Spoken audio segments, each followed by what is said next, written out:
भारत में छोटे उद्योगों की अहमियत दिन ब दिन बढ़ती जा रही है। पहले जहां बड़े उद्योगों का बोलबाला था, अब छोटे पैमाने पर व्यवसाय शुरू करना न केवल आसान हो गया है, बल्कि ये छोटे निवेश से भी अधिक लाभ और स्थिरता प्रदान कर सकता है। खास बात यह है कि छोटे उद्योगों में भविष्य की सबसे बड़ी संभावनाएं छिपी हुई है। तो अगर आप भी किसी छोटे व्यवसाय को शुरू करने का सोच रहे हैं, तो आज हम आपको कुछ ऐसे छोटे उद्योगों के बारे में बताएंगे जिन्हें आप सिर्फ 1 लाख या उससे भी कम में आसानी से शुरू कर सकते हैं, जो आपको लगातार बढ़ने का अवसर भी देंगे। पहला बिजनेस है अगरबत्ती निर्माण। अगरबत्ती भारत के हर घर, मंदिर और पूजा पाठ में इस्तेमाल होती है। इसकी मांग कभी कम नहीं होती, बल्कि त्योहारों और खास मौकों पर तो अचानक कई गुना बढ़ जाती है। अगरबत्ती बनाने की मशीन एक छोटे कमरे में आराम से लगाई जा सकती है। शुरुआती स्तर पर अगर आप एक मशीन लेते हैं तो उसकी लागत 20 से 25 हजार रुपए के बीच आती है। बाकी के पैसे कच्चा माल, पैकिंग और मार्केटिंग में लगाए जा सकते हैं। इसकी खासियत यह है कि इसे घर से भी चलाया जा सकता है। एक बार अगर आप आसपास की दुकानों, सुपरमार्केट या होलसेल मार्केट से जुड़ जाते हैं तो लगातार ऑर्डर मिलने लगते हैं। यहाँ ध्यान देने वाली बात यह है कि आपको खुशबू और क्वालिटी पर ध्यान देना होगा, क्योंकि यही वो पहलू है जिनसे ग्राहक बार बार आपका प्रोडक्ट खरीदेंगे। दूसरा बिजनेस है पेपर प्लेट और कप निर्माण। आजकल लोग प्लास्टिक से दूर जा रहे हैं और बायोडिग्रेडेबल प्रोडक्ट्स की मांग लगातार बढ़ रही है। चाहे शादी ब्याह हो, मेले हो या छोटे मोटे समारोह, पेपर प्लेट और कप हर जगह इस्तेमाल किए जाते हैं। इसकी मशीन एक कमरे में आसानी से लग जाती है और इसकी कीमत 30 से 40 हजार रुपए के बीच होती है। बाकी रकम से आप कच्चा माल जैसे पेपर रोल खरीद सकते हैं। इस व्यवसाय में आपको स्थानीय बाजार, ढाबे और कैटरिंग वाले सबसे बड़े ग्राहक मिलेंगे। खास बात यह है कि यह उद्योग आने वाले समय में और भी तेजी से बढ़ेगा, क्योंकि सरकार भी प्लास्टिक के इस्तेमाल को धीरे धीरे बंद करने पर जोर दे रही है। तीसरा बिजनेस है मोमबत्ती निर्माण। मोमबत्ती का इस्तेमाल केवल बिजली जाने पर ही नहीं, बल्कि सजावट, त्योहारों और धार्मिक अनुष्ठानों में भी खूब होता है। खासकर दिवाली, क्रिसमस और शादी ब्याह जैसे अवसरों पर सजावटी मोमबत्तियों की मांग बहुत बढ़ जाती है। एक छोटे स्तर पर मोमबत्ती बनाने की मशीन और सांचे 15 से 20 हजार रुपए में आ जाते हैं। बाकी का पैसा मोम, रंग और खुशबू वाली सामग्री में लगाया जा सकता है। इस व्यवसाय की खासियत यह है कि आप डिजाइन और रंगों में जितनी क्रिएटिविटी लाएंगे, उतना ही अच्छा रिस्पॉन्स मिलेगा। अगर आप स्थानीय दुकानों और ऑनलाइन प्लेटफॉर्म्स को साथ लेकर चले, तो आपके प्रोडक्ट्स की बिक्री लगातार बढ़ सकती है। चौथा बिजनेस है मसाला पैकिंग यूनिट। भारत में मसाले रसोई की जान माने जाते हैं। हल्दी, धनिया, मिर्च, गरम मसाला जैसी चीजें हर घर की जरूरत है। अगर आप मसालों की पैकिंग और ब्रांडिंग करते हैं तो ग्राहकों को आकर्षित कर सकते हैं। इस काम के लिए आपको मसाला ग्राइंडर मशीन और पैकिंग मशीन की जरूरत होती है। ग्राइंडर मशीन 20 से 25 हजार रुपए कम मिल जाती है और पैकिंग मशीन 30 से 35 हजार रुपए में आ जाती है। एक बार अगर आप लोकल किसानों से मसाले सीधे खरीदने लगते हैं तो लागत कम होगी और मुनाफा बढ़ेगा।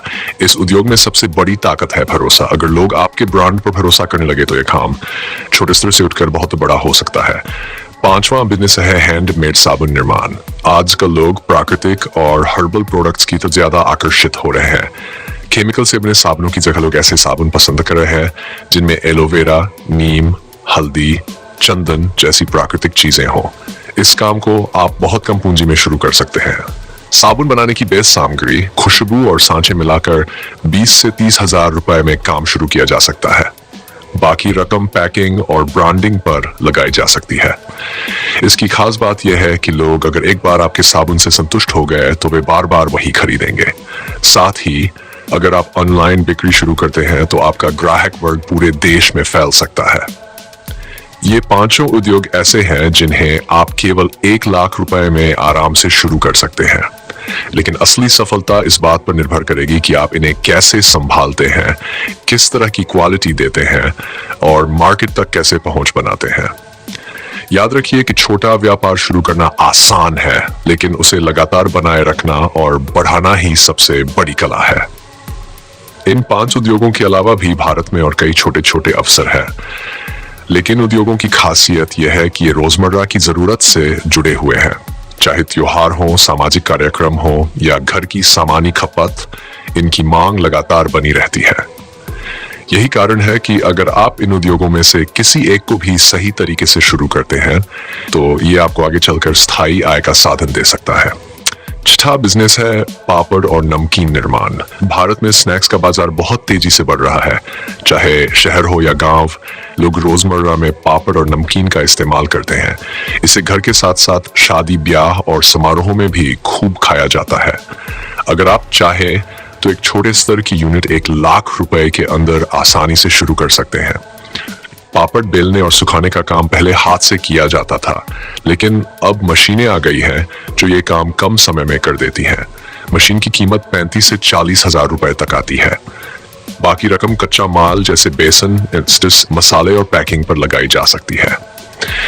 इस व्यवसाय की खासियत यह है कि स्वाद और क्वालिटी के आधार पर आप लोकल दुकानों के साथ साथ ऑनलाइन प्लेटफॉर्म तक भी पहुंच बना सकते हैं। सातवां बिजनेस है पेपर बैग निर्माण। प्लास्टिक पर बढ़ते प्रतिबंध के कारण पेपर बैग की मांग लगातार बढ़ रही है।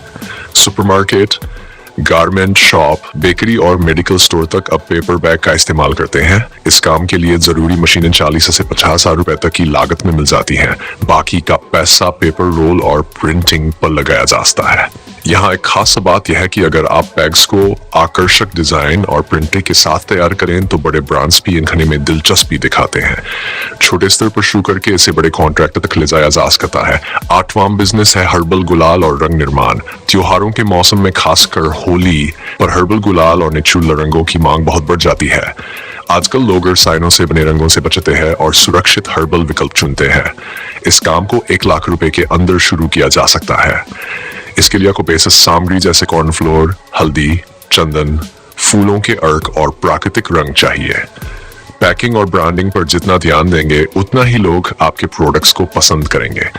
इसकी खासियत यह है कि इसे त्योहारों के अलावा भी स्कूल, इवेंट और सजावट में इस्तेमाल किया जाता है। 9वां बिजनेस है टोपी और कैप निर्माण। स्कूल यूनिफॉर्म, स्पोर्ट्स टीम और इवेंट्स में कैप और टोपी की बड़ी मांग रहती है। मशीन की कीमत लगभग 50 हजार रुपए तक होती है और कच्चे माल पर 30 से 40 हजार रुपए खर्च होते हैं।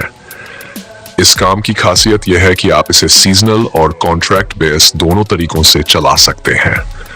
अगर आपके पास किसी स्कूल, कोचिंग या स्पोर्ट्स क्लब का ऑर्डर आ गया तो बड़ी मात्रा में लगातार काम मिलता रहेगा। साथ ही फैंसी कैप्स और प्रिंटेड डिजाइन बनाकर युवाओं को भी आकर्षित किया जा सकता है। 10वां बिजनेस है जूट प्रोडक्ट निर्माण। जूट को पर्यावरण के अनुकूल माना जाता है और इसकी मांग देश विदेश दोनों जगह बढ़ रही है। 1 लाख रुपए तक की लागत में आप jute bag, file cover, gift bag और छोटे छोटे घरेलू सामान तैयार कर सकते हैं। इस काम में हाथ से बनी चीजों की अहमियत ज्यादा होती है, इसलिए क्वालिटी और डिजाइन पर खास ध्यान देना जरूरी है। शुरुआती स्तर पर लोकल बाजार और मेले से काम शुरू किया जा सकता है। बाद में जैसे जैसे ब्रांडिंग मजबूत होती है, ऑनलाइन और एक्सपोर्ट तक का रास्ता खुल जाता है। इन 5 नए उद्योगों की खासियत यह है कि ये रोजमर्रा की जिंदगी से जुड़े हुए हैं और आने वाले समय में इनकी मांग और भी बढ़ने वाली है। इनका पैमाना छोटा है लेकिन संभावनाएं बड़ी हैं। अगर आप मेहनत और समझदारी से इनमें से किसी एक को भी शुरू करते हैं तो ये धीरे धीरे आपके लिए आय का मजबूत साधन बन सकता है। अब मैं आपसे पूछना चाहता हूं, इन 10 बिजनेस में से आपको कौन सा सबसे ज्यादा भविष्य की संभावनाओं से भरपूर लगता है? अपनी राय कमेंट में जरूर बताएं।